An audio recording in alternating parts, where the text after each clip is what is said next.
இந்த ரமலானில் திருமறையும் நபிமொழியையும் ஒரு சில சுவாரஸ்யமான ஒரு கோணங்களை நம்ம பார்க்கவிருக்கிறோம். ஒரு சில வித்தியாசமான கோணங்கள் நம்முடைய சிந்தனைக்கு அதிகமான ஒரு சிந்தனை ஓட்டத்தை கொடுக்க வேண்டிய ஒரு பயான்களா இன்ஷா அல்லாஹ் இன்னையிலிருந்து ஆரம்பிச்சிருவோம்.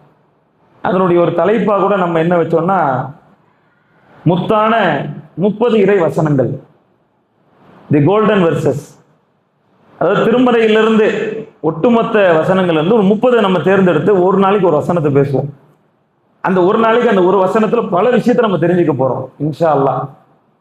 அதன் அடிப்படையில இன்றைய தினம் நம்ம பார்க்கவிருக்கக்கூடிய ஒரு வசனம் என்னன்னா, 2வது அத்தியாயம் 214வது வசனம். நம்ம திருமறைய நம்மெல்லாம் அந்த எண்களோட சொல்லிட முடியுமான்னு நினைப்போம்ல, அப்படி யோசிக்க கூடாது. இனிமேல் வரக்கூடிய காலத்துல மௌத்தா போற வரைக்கும் இந்த வசனம் எது பயன்னு கேட்டா பக்கராவில் 214 இருக்கு, எடுத்து படிச்சீங்கன்னு சொல்லணும். இன்ஷா அல்லாஹ் அந்த அளவுக்கு நம்ம இந்த ரமலான்ல ஈடுபாடுகளை காட்டணும் இன்ஷா அல்லாஹ். அப்ப அல்லாஹ் சொல்றான், அம் ஹசிபுத்தும் அன் ததுகுலுல் ஜன்னா, நீங்கள் சொர்க்கத்திற்குள் இலகுவாக நுழைந்து விடலாம் என்று எண்ணுகிறீர்களா? அல்லாஹ் இந்த வசனத்தை நிறைய பயன்ல நம்ம கேட்டிருப்போம். இப்ப இந்த வசனத்தை பொறுத்த வரையில இந்த வார்த்தை நம்ம சொன்னோம்ல, அரபு தமிழ் அர்த்தம். இப்ப நம்ம சொன்ன தமிழ் அர்த்தம் வந்து கருத்து அர்த்தம். கருத்தடிப்படையில இதுக்கான அர்த்தத்தை வச்சோம், நேரடி அர்த்தத்தை வைக்கல. அம் அப்படின்னா ஒரு கேள்விக்குறின்னு அர்த்தம். அம் வெறும் ஹம்சா ஹல் இதெல்லாம் வந்துச்சுன்னு வைங்க, அல்லாஹ் கேள்வி கேட்கிறாங்கன்னு அர்த்தம். குல் நபியே நீங்கள் சொல்லுங்கள், ஹல் எஸ்ஸவில்லதின யாலமுன வல்லதின லா யாலமுன், ஹல் எஸ்ஸவில்லதின கேள்வி. இப்ப எல்லாம் என்ன கேட்கிறான், படித்தவர்களும் படிக்காதவர்களும் சமமாவார்களா? இது ஒரு கேள்வி. அன்தும் ஷுஹதா, இது ஹலர யாக்கூபுல் மௌத், யாக்கூப் மௌத்தா போற தருணத்துல நீங்க இருந்தீங்களா? நேரடி அல்லாஹ் நம்மளை பார்த்து கேட்கிறான், இருந்தீர்களா? ஹம்சா வந்தா கேள்வின்னு அர்த்தம். அதே மாதிரி அம் அம் குன்தும் ஷுஹதா, இது நிறைய இடத்துல வரும், இதுவும் ஒரு கேள்வி. அம் ஹசிபுத்தும், ஹசிபுத்தும் நீங்கள் எண்ணுகிறீர்கள், கொஸ்டின் மார்க்கை எடுத்துட்டு படிக்கணும். ஹசிபுத்தும் நீங்கள் எண்ணுகிறீர்கள், அன் ததுகுலுல் ஜன்னா சொர்க்கத்திற்குள் நுழைந்து விடுவதற்கு நீங்கள் எண்ணுகிறீர்கள். இதுல எங்கேயுமே அல்லாஹ் வந்து நீங்கள் சொர்க்கத்திற்குள் இலகுவாக நுழைந்து விடலாம், இலகுவாக வார்த்தையே கிடையாது. அப்புறம் எப்படி இந்த அர்த்தத்தை வச்சோம்? பின்னால் அல்லாஹ் சொல்லக்கூடிய செய்தியை வச்சு கருத்தர்த்தத்தை வைக்கிறோம். ஒரே வார்த்தை ஒரு ஒரு இடத்துக்கு ஏற்ற மாதிரி ஒரு ஒரு துறைக்கு ஏற்ற மாதிரி பேசப்படும், அர்த்தம் மாறிக்கிட்டே இருக்கும். கேஸ்ன்னு சொல்றோம், கேஸ்.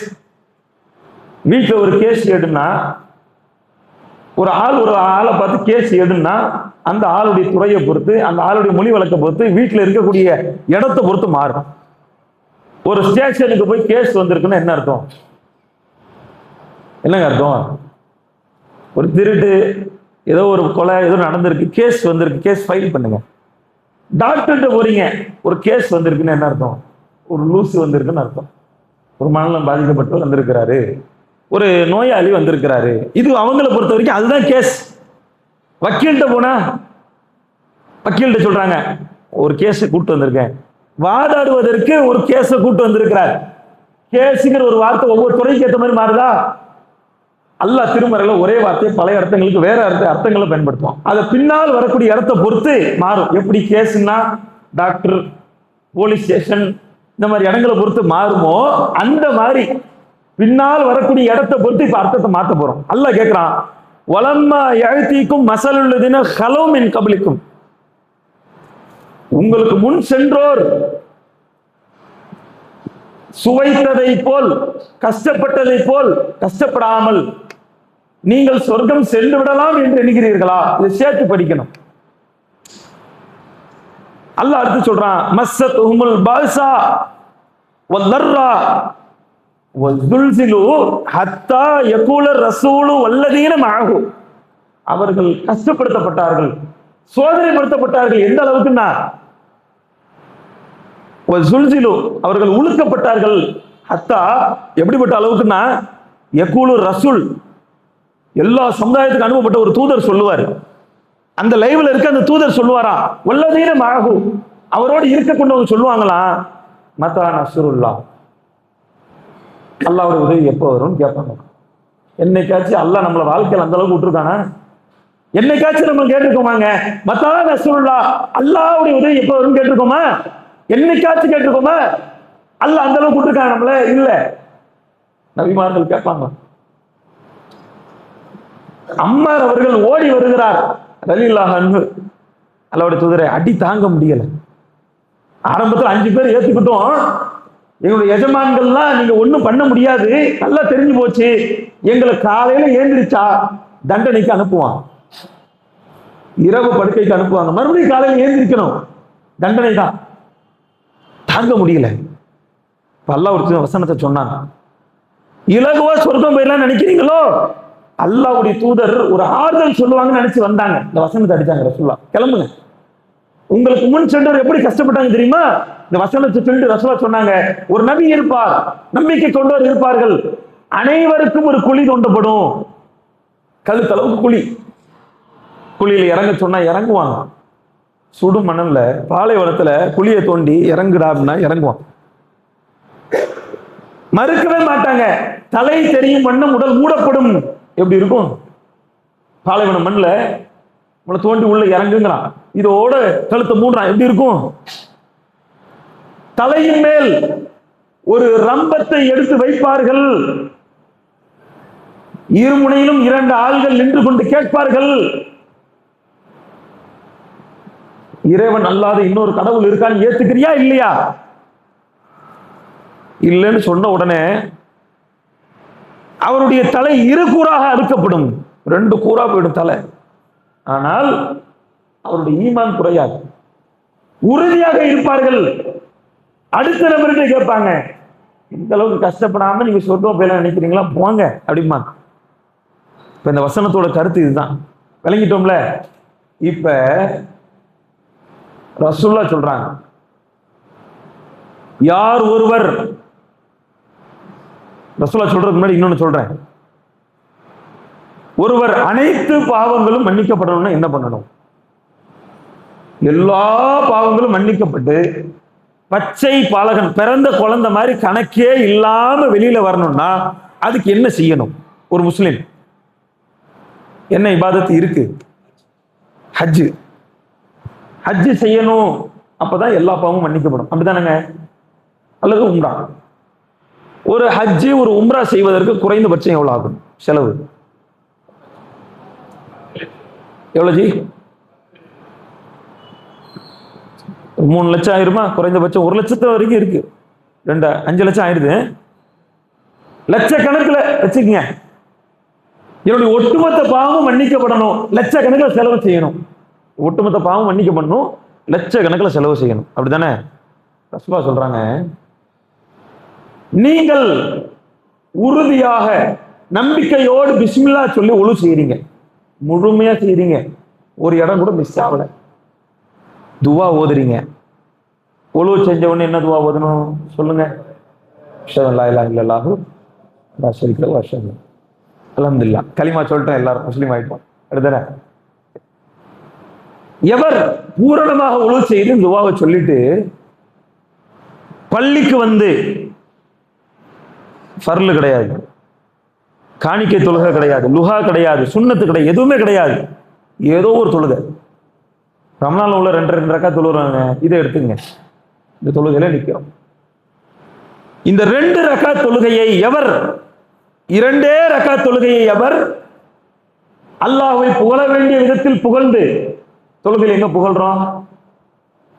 அல்லாஹ் அக்பர் ஒவ்வொருத்தரையும் சொல்றோம் பாருங்க, அல்லாஹ் மிகப்பெரியவன், எவனும் பெரிய ஆள் கிடையாது, அல்லாஹ் தான் பெரியவன், புகழ்றோம், அல்லாஹ் உணர்ந்து சொல்றான். அவனை துதிக்க வேண்டிய விதத்தில் துதித்து சுபஹானல்லாஹ், அல்ஹம்துலில்லாஹ், அல்லாஹ் அக்பர், தொழுகையில் எல்லாம் வருது. இப்படி எவர் அல்லாஹ்வை பெருமைப்படுத்த வேண்டிய விதத்தில் பெருமைப்படுத்தி அஸ்ஸலாமு அலைக்கும் வரஹ்மத்துல்லாஹ் என்று முடிக்கிறாரோ, நபிகளார் சொன்னார்கள், யௌம வலதத்துஹு உம்முஹு, அன்றைய தினம் அவளுடைய தாய் பெற்றெடுத்தவனை போல்தான் அவன் திரும்புவான். எல்லா பாவம் மன்னிக்கப்படும். லட்சக்கணக்கில் செலவு செஞ்சு பாவம் மன்னிப்பு கிடைக்கிறத 2 ரக்காத்துல அல்லாஹ் கொடுக்குறான். செய்தியை சொன்னார் பாருங்க. இவர்கிட்ட அடுத்து ஒருத்தர் வாங்குறாரு. அவர் ரசூலாவை பார்க்கல. அவர் உடனே சொல்றாரு. எப்படி சொல்றாருன்னா, இன்னாரே அல்லாஹ்வுடைய தூதர் மேல போய் சொல்லாதீங்க. அது எப்படி ஒரே இடத்துக்கு இவ்வளவு பெரிய பாவம் மன்னிப்பு கிடைக்கும்? ஒரு 2 ரக்காத் சொல்லுதா இவ்வளவு பெரிய நன்மையா? மறுக்கிறாரு. பொய் சொல்லாதீங்க, ரசூலுல்லாஹ் மேல பொய் சொல்லக்கூடாது. அவர் சொல்றாரு, அவர் அழகா சொல்றாரு பாருங்க, என்னுடைய எலும்புகள் பலகீனம் அடைந்து விட்டது, என்னுடைய தவணை நெருங்கி விட்டது, எப்போ மௌத்தா போறேன்னு தெரியாது, இருக்கிற வரைக்கும் உடம்பு நல்ல உற்சாகப்படுத்துற உடம்புலாம் கிடையாது, அனுபவிக்கிற உடம்புலாம் கிடையாது, ரசூலுல்லாஹ் மேல பொய் சொல்லி எனக்கு என்ன கிடைக்க போகுது? எப்படி அழகா சொல்றாரு பாருங்க. அவர் சொல்றாரு, நான் இஸ்லாத்தை ஏற்றுக்கொள்ளும் போது நபிகளார் முதலாவதாக சொன்னார்கள், 1 முறை அல்ல, 2 முறை அல்ல, 3 முறை அல்ல, 7 முறை சொல்லிட்டு சொல்றாரு, 7 தடவைக்கும் மேல் நபிகளார் சொன்னதால் தான் இதை நான் அறிவிக்கிறேன். எவ்வளவு பெரிய பாக்கியம்! எத்தனை 2 ரக்காத் தொழுகிறோம்? ஏதோ ஒரு 2 ரக்காத் நம்ம ஒத்துமொத்த பாவம் மன்னிக்க பண்ணணும்ல, அந்த அளவுக்கு உறுதியா நிக்கணும்ல. ராத்தை கவனிக்க வேணாம், இமாம கவனிக்க வேணாம், என்ன அதெல்லாம் பிரச்சனையே கிடையாது. அல்லாஹ் கண்டு 2 ரக்காத்து, இறைவா இந்த தொழுகையினுடைய பாவம் மன்னிக்கப்பட்டவனா இருக்கணுமா, துவா செய்யணும். எவ்வளவு பெரிய பாக்கியம்! இது அப்படியே இருக்கட்டும். இப்ப அல்லாஹ் என்ன சொல்றான்? அல்லாஹ் என்ன சொல்றான்? கஷ்டங்கிறான். சொர்க்கத்துக்கு போறது கஷ்டம். ரசூலுல்லாஹ் சொல்றாங்க, இலகுவா பாவங்கள் மன்னிக்கப்படுது. நீங்க சொர்க்கம் போகணுமா, அறிந்தோருக்கும் அறியாருக்கும் சலம் சொல்லுங்க, ஏழைக்கு உணவளிங்க, இலகுவா சொர்க்கம் போயிடலான்னு ரசூலுல்லாஹ் சொல்றாங்க. சொர்க்கம் போறது கஷ்டம் அல்லாஹ் சொல்றான். முரண்படுதே. அல்லாஹ் சொல்றான் கஷ்டம் தான்ப்பா, கஷ்டப்படாம போக முடியாது, சோதனை இன்றி சொர்க்கம் இல்லை, அப்படிதானே? இன்னமல் உஸ்ரி யுஸ்ரா அல்லாஹ்வே சொல்றான். சிரமப்பட்டாதான் இலகு கிடைக்கும், சிரமப்படாம போயிட முடியாது. உங்களுக்கு முன்னால கஷ்டப்பட்ட மாதிரி கஷ்டப்படாம நீங்க சொர்க்கம் போயிட முடியாது. அப்படின்னா என்ன அர்த்தம்? நம்ம அந்த அளவு கஷ்டப்பட்டிருக்கணும், அவங்கள மாதிரி சாப்பாட்டுக்கு கஷ்டப்பட்டிருக்கணும், ஒரு ஹதீஸுக்கு 1 மாத காலம் பயணிச்சிருக்கணும். அந்த 1 மாத காலம் ஒரு ஹதீஸுக்காக 1 மாத காலம் ஜாபீர் பயணிச்சாரு, 1 மாத காலம் பாலைவனத்தில் நடந்தார், உணவை ஏமை சேமித்துக் கொண்டு 1 மாத காலம் பாலைவனத்தில் பயணிக்கணும். எவ்வளவு பெரிய விஷயம் ஒரு ஹதீஸுக்கு. நமக்கு நீ இலகுவா கிடைச்சிருச்ச, 7000 செய்தி இருக்க, 3 லட்சம் செய்தி இருக்க, அப்ப அந்த அளவுக்கு கஷ்டப்படல, சொர்க்கம் கிடைக்காது நமக்கு, அப்படித்தானே? சொர்க்கம் கிடைக்காது, அந்த அளவு சோதனை இல்லை. இப்படியா? கருத்து என்ன தெரியுமா? அன்று அவ்வளவு கடினப்பட்டு சொர்க்கத்திற்காக பாடுபட்டார்கள். கான்செப்ட் என்னன்னா, சொர்க்கம் இலகுவானது கிடையாது, கஷ்டம்தான். அப்படிப்பட்ட கடினமான சொர்க்கத்திற்கு நபிகளார் சொல்ற 2-3 விஷயத்த கூட ஃபாலோ பண்ணாம வந்து அங்க நிக்கிறேன்னா உன் மூக்கு மண்ணை கவட்டும் நாங்க ரசூலுல்லாஹ் அதான் சொல்றாங்க. அரே சொர்க்கம் கஷ்டமானதுதான், எவனோ அவ்வளவு சீக்கிரம் போக முடியாது. ஆனா வாய்ப்பு கொடுத்தல, பெற்றோரை பார்த்து சீன் ஒரு வார்த்தை தானே சொல்லாதன்னு சொன்னேன், சொல்லிட்டிய. தாய் மனத்தை புண்படுத்தாததானப்ப சொன்னேன், புண்படுத்திட்டிய. அதுக்கு கூட சொர்க்கத்துக்கு தயாராக கூட இல்ல, லாய்க்கு இல்ல, தகுதி இல்லைன்னா உன் மூக்கு மண்ணை கவட்டும். ரமலான் எப்படிப்பட்ட நன்மைக்கு மாதம், அதனாலதான் ரசூலுல்லாஹ் கோபப்படுவாங்க, அவன் மூக்கு நாசமாகட்டும். எவன் தாய் தந்தையர் இருந்து சொர்க்கம் போகலையோ, எப்படி அடிக்கிறான் பாருங்க.